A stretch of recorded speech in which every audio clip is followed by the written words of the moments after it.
Welcome back mga kaaldab. Ito na naman po ang inyong lingkod, si Mr. Destiny, at magbibigay po tayo ng pinakamainit na update po ngayon sa social media. Happy week sari po tayo mga kaaldab. 449th week sari na po tayo. Ganyan po kalupit ang Aldab Nation. Tapos sasabihin nila wala na nga po raw Aldab, mahina na nga po raw ang Aldab, wala na nga po raw sumusuporta sa Aldab. Diyan po sila nagkakamali.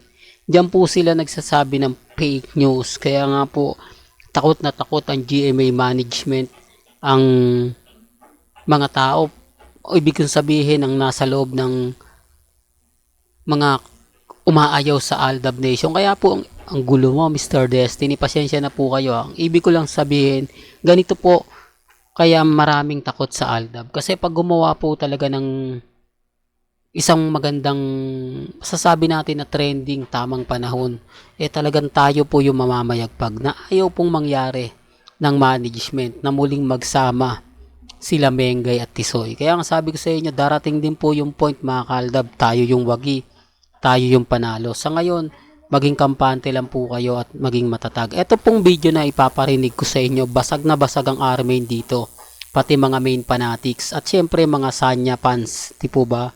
Pero ito po yung totoo, hindi ko to inedit. Pakinggan po natin. So, gano'n naman po ako sa lahat actually. Napicturean lang po kami siguro or na-videoan kami na binabati ko siya. First time ko siyang nakita nun eh. So, wala naman po silang dapat huwag na lang bigyan ng mali siya. Bibigyan ko po si Sanya. Ganun po ako sa lahat. And sana huwag na natin i-badmouth yung tao kasi hindi naman natin alam yung totoo. And hindi siya yun eh. Kilala ko si Sanya, great na tao yun. Ano ka pa rin ba? Nalilimitahan ka pa rin dealing with girls, lalo na sa mga co-stars ng babae. Kasi nga pag may ganon, nababas talaga. Hindi na, ako po yung, that's why, ganun, wala po akong, hindi na po ako ganun. Nilet go mo na yung ganon. Nilet go na po siya. Good. Kasi parang, hindi ka na conscious, kumbaga. Hindi na po ako conscious kasi it's about giving respect to people around you. It's about, kung bibigyan man ng mali sa'yo ng ibang tao, hindi na po namin sagot yun, hindi na po namin problema. Kasi, umaarte, kumikilos lang po kami ng naaayon sa alam namin kung anong tama. So, hindi po para bigyan ng mali siya lahat ng mga maliliit na bagay kasi lagi tayong magkakaroon ng mga hindi magagandang issues pag ganun. So, admittedly, during those times, talagang medyo naging, parang extra careful, quote and quote. Dahil nga sa mga comments, sa mga bashing, sa mga tanggap, lalo na nung babae. Pero siguro po ngayon, parang ever since naman po na nag-start, totoo naman po. Well, putulin ko na po yung video, masyadong mahaba mga kaaldab. Yan ay ebidensya at resibo po na magpapatunay sa mga sinasabi ko. Ebidensya at resibo na relax lang po kayo. Di po ba? Kampante lang po kayo. Ngayon, basag na basag ang R-Main at main fanatics sa mga in-update natin na wala po talaga at hindi po gusto ni Alden Richards. Magkaibigan lang po talaga sila ni Sanya Lopez. Para lang klaro, para lang po sa kaalaman ng lahat.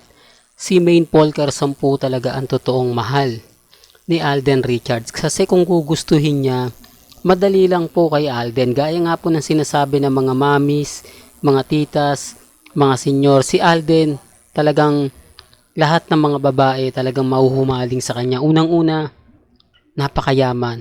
Pangalawa, producer, director, at napakagaling na aktor. Hindi po ba? O ano pang hahanapin? Po ba? Bukod sa napakagwapo pa. Kaya nga sabi ko sa inyo, walang babae na hindi magkakagusto kay Alden. Totoo naman po yan eh. Sinasabi ko lang po yung mga opinion at reaksyon ng mga netizen. Kaya nga po maraming hidden desire si Alden. Kapag sinasabi ko yan, marami nagre-react, marami nagko-komento. Pero okay lang. Sabi ko nga po sa inyo, dito po sa channel ni Mr. Destiny, masayang masaya na po ako sa mga nakikita po natin at napapanood. Kaya kalmado lang po kayo. Di po ba?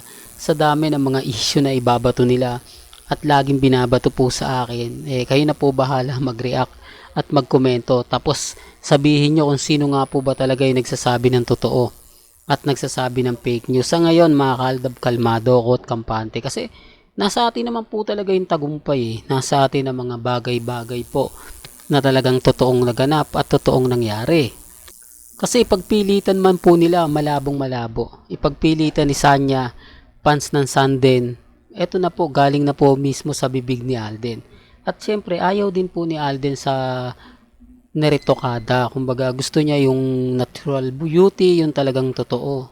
Di po ba? Sinabi niya na yan kay Lars Santiago kung saan nagkaroon ng interview ng mga panahon ng kalakasan ni Alden o yung tipong mga panahong kasikatan pa noon ni Alden Richards na hindi pa po nagsisimula ang ang pagbagsak ng karir niya. Sinasabi ko lang po ito para lang klaro, para lang po sa mga taong dumadaan at bumibisita.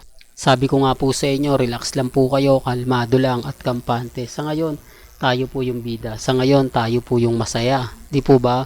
Ngayon, basag na basag sila sa atin. Ito po yung ebidensya at resibo kung bakit po maraming tao ang gusto po tayong pabagsakin. Gusto po tayong siraan, gusto tayong mawala. Kasi kapag nawala nga po kasi si Mr. Destiny sa kanila o nawala yung channel natin, malaking kumbaga pagkapanalo nila. Alam niyo kung bakit? Wala na pong babatikos sa kanila. Wala nang mangiinsulto sa kanila. Ibig kong sabihin mag-iinsulto, wala nang mambabasa. Kasi kapag nag-post po sila ng Instagram, sa Instagram sasabihin nila galing yung kay Maine, galing yung kay Congressman. Di po ba? Yung iba po naniniwala. Doon, marami kong nababasa na hindi ko naman yan nakita sa post ni Mengay sa Instagram. Siguro updated to.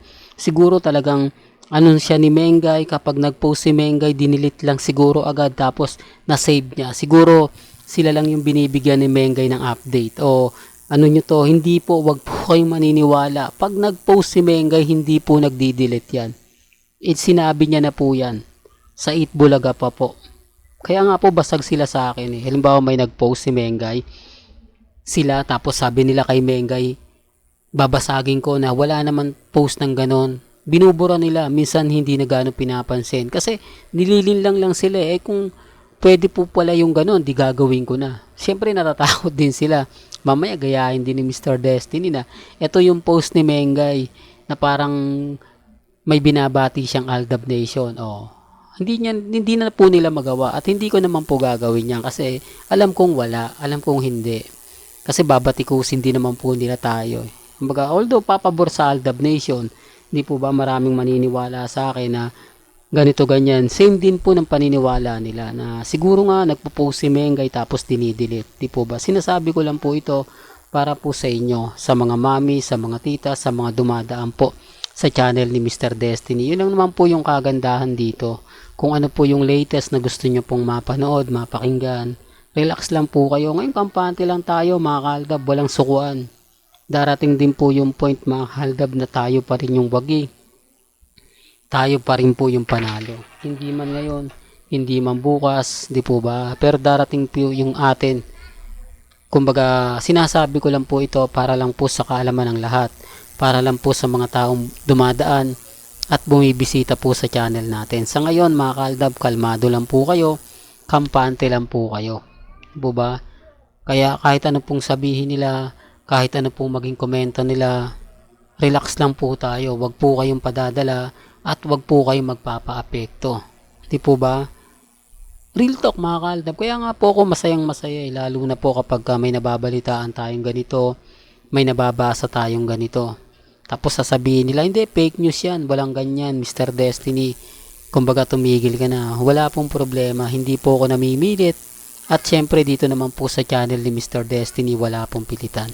Well, hanggang dito na lang po ang ating latest updates. Kaya kung gusto nyo pa po ng pinaka-latest at sariwang update, abay tumutok lang po kayo dito po sa channel ni Mr. Destiny para updated po kayo sa mga latest at sa mga bagong video po na ilalabas po natin maya-maya lang. Kaya kung bago ka lang sa channel na to at isa kang true-blooded Aldab Nation na nagmamahal kina Mengay at Isoy, tama po ang channel na pinuntahan mo. Kaya consider na po kitang bagong subscriber. At huwag mong kalimutang i-share ang mga video po natin sa mga mami, sa mga titas, at sa mga senyor. Hanggang sa muli, salamat po sa panonood at pakikinig.